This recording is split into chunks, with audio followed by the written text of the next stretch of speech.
Hello everyone, welcome to ChessVisor, your wise choice to improve your chess. In today's video, I am going to show you the first game in our recently created playlist called Most Attacking Chess Games. This game is from US Open 2011 round number 6, and the white piece was handled by international master Mark Esserman, the Smith-Morra Gambit specialist, and in the black end we have the Dutch grandmaster Loek van Werle.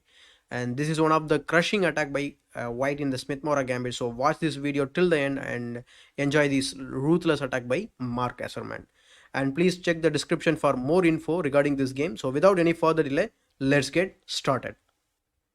Esserman opened the game with e4, while he played c5, the Sicilian defense, a sharp opening by black, where black will try more than equalizing the game. Here comes the d4, and after that the obvious c takes d4 because is I think is going to accept the gambits. So here after c takes d4, white offers another pawn on c3 and black accepts it, and this is called a Smith-Morra Gambit. In case if you are wondering what will happen if we capture that d pawn with the queen, and I think that will waste the tempo because of the knight c6 move which develops by gaining the tempo on the queen, and once the queen drops back, black will play knight f6, and I think black is more than equalize the game here itself, and that's why there was no queen capturing the pawn on d4. So let's continue the game. After knight takes c3, black played knight c6, and we can always look for another line here, black could play e6, and I think this line also good choice by black. So the game could continue like knight f3, a6, bishop to c4, d6, and white castles, and then knight e7. So looking to put the knight on g6, and here black is trying to cover the immediate entries for the white pieces by these pawn moves. So anyway, after knight takes c3, Esserman played knight f3, developing more pieces, and here e6 by black, shutting down the diagonal for any future attacks on the light squares. But Esserman plays bishop to c4 anyway, and a6 by black. And here if you are thinking why black is moving his pawns rather than developing, it's because to control some critical squares in his camp. Like if you think about the a6 move, which rule out the knight moves to b5, or sometimes a bishop will try to come to the b5, but not now. So since black played e6, that weakened the d6 square, and that's why this a6 move was forced, and it is very important move in Sicilian for that matter. So white castled on the king side, black played knight ge7, looking to put that knight on g6 to stop the white's attack later in the center, and white plays bishop to g5, and I think this move will provoke every player to play this f6 move, so provoking this f6 idea which permanently weakens the light squares around the king. So bishop drops back to e3, knight g6 as per the plan, and then bishop to b3, a prophylaxis move by white. As I used to tell in my videos, that undefended piece always invite the tactics on the piece itself, and in some variations you want to put the queen rook on the c file where it will control the open c file, and at that time the bishop should not be there, or we may need an extra tempo at that time. So I think it is a very good move to put the bishop on b3 like we used to do in the Fischer-Sosin attack. So this bishop b3 is a good move. So b5 by black gains more space on the queen side, and typical Sicilian defense expansion on the queen side, and it will help him to develop his bishop on the long diagonal. So here I would like you to pause the video and think what would you do in this position if you are white. And here, believe it or not, white already started the another sacrifice. Though he is a pawn down, he is again going to sacrifice another piece in the center with knight to d5, and you cannot actually decline this trade because the queen will be trapped in next two moves, so or I think in the next move itself. So he captured the knight, and the whole idea of this move is to open the e file, since we have already developed, almost developed, and I think only one queen move is required to connect our rooks, and we can easily organize an attack because of this leading development and the black king still in the center, and this is very strong move. You will see what white will get in written soon. So after e takes d4, e takes d5, the whole idea is to open up the e file and possibly f file for an unstoppable attack to the black king.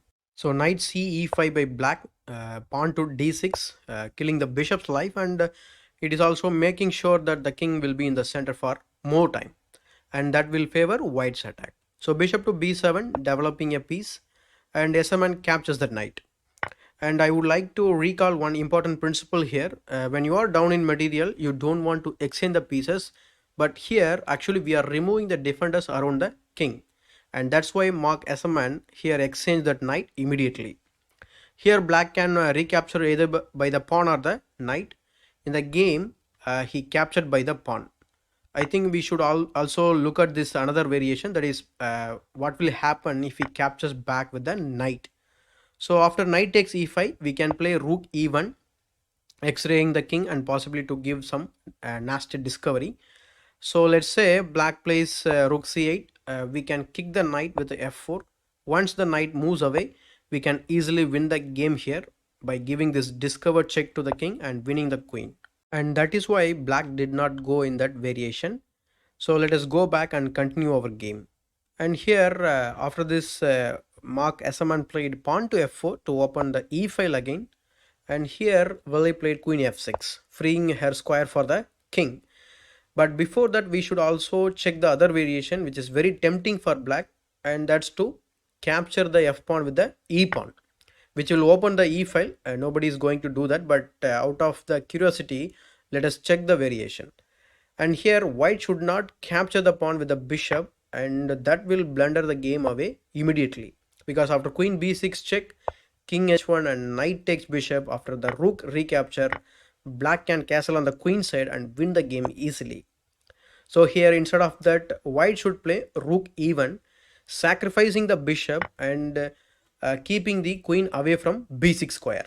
And once he captures the piece, we can play rook takes e3 check. So here black should give back some materials for the rook check and try to consolidate this position, and this position is unclear, and so the game could go either way.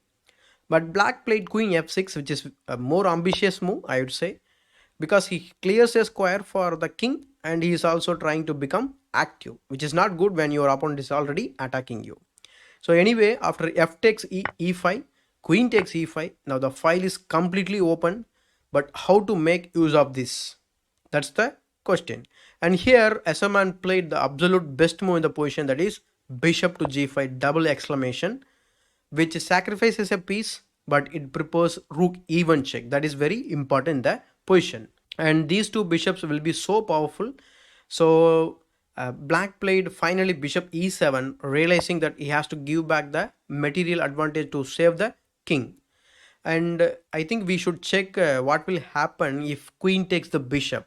If queen takes the bishop, then queen e1 check, queen e5 blocking the check, and bishop f7 check, forcing the king to a file where he doesn't want to go. But after this, queen can show her full potential and give this check on a5.